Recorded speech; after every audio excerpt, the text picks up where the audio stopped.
En este vídeo vamos a hablar de los campos de concentración de la Alemania nazi que sembraron el terror en Europa entre 1933, año en el que se crea el primero, y 1945, en el que se liberaría el último. Antes de empezar, y al tratarse de un tema extenso, tenéis el índice de las partes del vídeo por si os interesa alguna en particular. Un campo de concentración es el espacio donde se confina a la gente bajo duras condiciones, y sin respeto por normas legales de arresto o encarcelación de las democracias constitucionales. En el caso de Alemania, estos campos nacen con la idea de intimidar y apresar a líderes de movimientos políticos, sociales y culturales contrarios al régimen nazi. La diferencia con una prisión normal es que estos campos funcionan al margen del sistema judicial, puesto que los prisioneros no son acusados ni condenados de ningún delito por ningún tribunal. La gente también los suele confundir con los campos de exterminio. Estos son una evolución de los campos de concentración para poder acometer la solución final, aunque para esa solución se construyeron nuevos campos únicamente para el asesinato en masa, como Belzec, aunque estos comparten la estructura y logística de un campo de concentración. También existían campos de tránsito, que eran campos donde los prisioneros esperaban a ser trasladados a un campo definitivo. Los primeros campos de concentración de Alemania nacen poco después de la llegada al poder de Adolf Hitler en enero de 1933. En ese momento, las SA, SS, policía y autoridades locales organizan varios campos de detención para encarcelar a adversarios del régimen. En julio de 1934, tras la noche de los cuchillos largos, las SS se independizan de las SA. Entonces, Hitler autoriza a Heinrich Himmler, líder de las SS, a administrar los campos de concentración. A finales de ese mismo año, las SS se convierten en la única institución autorizada para establecer nuevos campos de concentración. Estos campos tendrán tres propósitos principales. El primero, encarcelar a las personas que se perciban como una amenaza al régimen nazi. Segundo, eliminar a pequeños grupos de personas alejándolos del sistema judicial y de la vista pública. Y tercero, obligar a los prisioneros a realizar trabajos forzados debido a la escasez de mano de obra. Al mando de un campo de concentración estaban las SS. Estos se encargarían del correcto funcionamiento del campo y de sembrar el terror en él. Eran reconocibles por su característica gorra con una calavera bordada. Se organizaban de la siguiente manera. Al mando, un comandante y sus colaboradores personales. Un oficial de policía y un asistente que se encargaban de mantener y actualizar los expedientes de los prisioneros. Un oficial era el encargado de la asignación de los trabajos. Otro oficial se encargaba de pasar lista. El Blockführer era el responsable de las barracas de los prisioneros. También existía personal administrativo que era responsable de la administración y suministros del campo. A cargo de la sanidad del campo estaba un médico y sus asistentes sanitarios. También había un destacamento de guardias para vigilar el campo. Y por último, los capos. Estos no pertenecían a las SS, puesto que eran prisioneros que gozaban de un estatus debido a que su función era la de vigilar y delatar cualquier movimiento inusual de los prisioneros.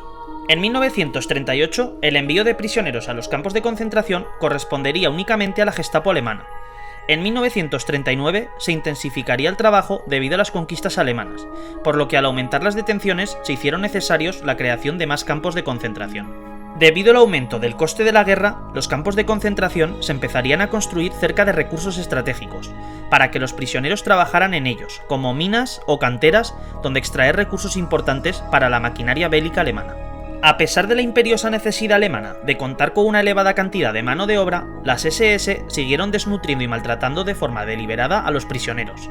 Estos hechos, sumados a la inseguridad en los trabajos que realizaban, producirían altas tasas de mortalidad. Por culpa de la malnutrición, muchos prisioneros perdieron la capacidad para realizar trabajos, por lo que para ahorrar víveres y gastos se decide que deben ser asesinados. En 1941 se llevaría a cabo la conocida como solución final, por la cual se ha de acabar con todos los judíos. A partir de aquí, los campos de concentración, aunque no todos, comenzarán a acabar en masa con la vida tanto de judíos como de prisioneros soviéticos. Además de esto, se construirían nuevos campos, pero estos ya únicamente destinados al asesinato en masa mediante diferentes formas. Estos campos seguirían funcionando ininterrumpidamente hasta que fueran liberados tanto por los aliados como sobre todo por los soviéticos. A pesar de la casi segura derrota de Alemania, los nazis seguirían dándole prioridad a estos campos, por lo que no conocieron el final hasta su liberación independientemente del resultado de la guerra. La vida de un prisionero empezaba cuando veían esta locomotora, la DRB clase 52, pues esta sería la encargada de mover los vagones en los que irían los prisioneros hasta los campos de concentración. En estos vagones pasaban horas o incluso días hacinados sin agua y sin comida, por lo que muchos de ellos llegaban ya muertos al campo. Una vez bajaban del vagón, se les examinaba visualmente. Los que no podían trabajar eran asesinados, mientras que el resto debía entregar sus efectos personales y maletas y se les rapaba la cabeza. Con este pelo se fabricarían calcetines o zapatos de fieltro. También se les duchaba y tatuaban en el brazo su número de prisionero. Posteriormente se les entregaba un uniforme a rayas con un triángulo boca abajo de un color, dependiendo de su estatus. Estos eran los siguientes: amarillo para judíos, rojo para prisioneros políticos, verde para criminales comunes, azul para extranjeros, púrpura para testigos de Jehová, rosa para homosexuales, negro para los ajenos a la comunidad o gente que no le gusta trabajar. Aquí entraban las personas discapacitadas, mendigos, lesbianas, prostitutas, alcohólicos y adictos a las drogas, entre otros. Por último, el marrón era para los gitanos. Además de estos colores, tenían una letra para indicar su país de origen, por ejemplo, una F para los franceses, una I para los italianos o una P para los polacos. Una vez marcados e identificados, pasarían a los barracones asignados. Ya estaban listos para comenzar la rutina del campo. El día en el campo comenzaba con el capo aporreando la puerta para que despertaran. Una vez despiertos, debían ir a las duchas para bañarse, evidentemente con agua fría. Una vez bañados, se tenían que colocar en fila para desayunar. El desayuno consistía en una rebanada de pan duro y un poco de café. Algunos deciden guardar el pan para comerlo a lo largo del día o para cambiarlo por otro bien, ya sea cigarros, jabón u otra comida. Después de desayunar, tocaba la revisión rutinaria de la mañana, en la que debían permanecer completamente quietos mientras pasaban lista y examinaban. Este procedimiento podía durar desde 5 minutos hasta horas, sin importar las condiciones meteorológicas. El moverse durante el procedimiento significaba una paliza en el mejor de los casos o la muerte en el peor. Tras el conteo, las SS dan instrucciones a los capos del trabajo que se iba a realizar en la jornada. Los prisioneros marchan con su grupo de trabajo para enfrentarse a una jornada de 12 o 14 horas. Estos trabajos consistían en excavar en una cantera, construir vías ferroviarias, fabricar armas, etc. Una vez terminada la jornada, se revisaba si había muertos por agotamiento, y se volvía al campo de concentración. Una vez en el campo, se debía formar nuevamente para el conteo y para la cena. Esta cena consistía en un plato de sopa. La gente que había guardado el pan del desayuno para la cena debía tener cuidado, pues los capos se lo quitaban y les golpeaban acusándolos de ávaros. Al finalizar la cena, se regresaba a los barracones, donde esperaba el responsable de estos, que dependiendo de su humor, mataría a alguien esa misma noche. Tras esto, tocaba dormir para con suerte volver a despertar al día siguiente. Los campos de concentración se construían cerca de minas, canteras o fábricas para que los prisioneros pudieran trabajar en ellos. El campo constaba de diferentes secciones. Una alambrada electrificada rodeaba la zona donde vivían los prisioneros. Fuera de esta alambrada estaban las instalaciones de las SS, donde dormían y vivían los miembros al cargo del campo. La armería, situada en las instalaciones de las SS, era el lugar donde se guardaban las armas. Garajes para los vehículos de las SS, también situadas en las instalaciones. Oficina de administración, los depósitos del agua, campos agrícolas, lugar de trabajo, ya sea fábricas, minas, etc., las vías de tren por donde llegaban los prisioneros y una zona de ejecuciones.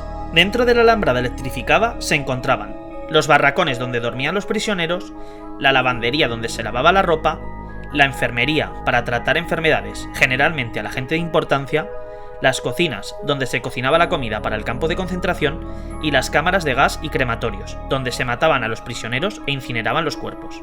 Todo este recinto estaba vigilado por torres de vigilancia o garitas, con guardias armados.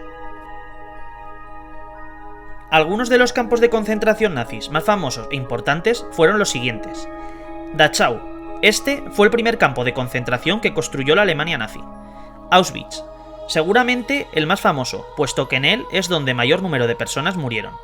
Bergen-Belsen. En este campo murió la niña holandesa Anna Frank, famosa por escribir su diario. Mauthausen, conocido como el campo de los españoles. Es el campo donde acabaron los que huían del régimen franquista. Terezín, conocido por ser normalmente el primer campo nazi que visita la gente, debido a su cercanía con una ciudad tan turística como Praga.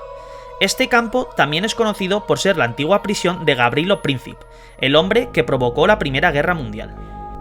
Y hasta aquí el vídeo. Espero que os haya resultado interesante y hayáis aprendido un poco más sobre la barbarie que se cometió en estos lugares. Por último, añadir que he tenido la suerte de visitar bastantes de los campos nazis, y si algún día queréis conocer alguno, personalmente os recomendaría Auschwitz. Recordad que vuestra suscripción ayuda a seguir creciendo y mejorar la calidad de los vídeos del canal.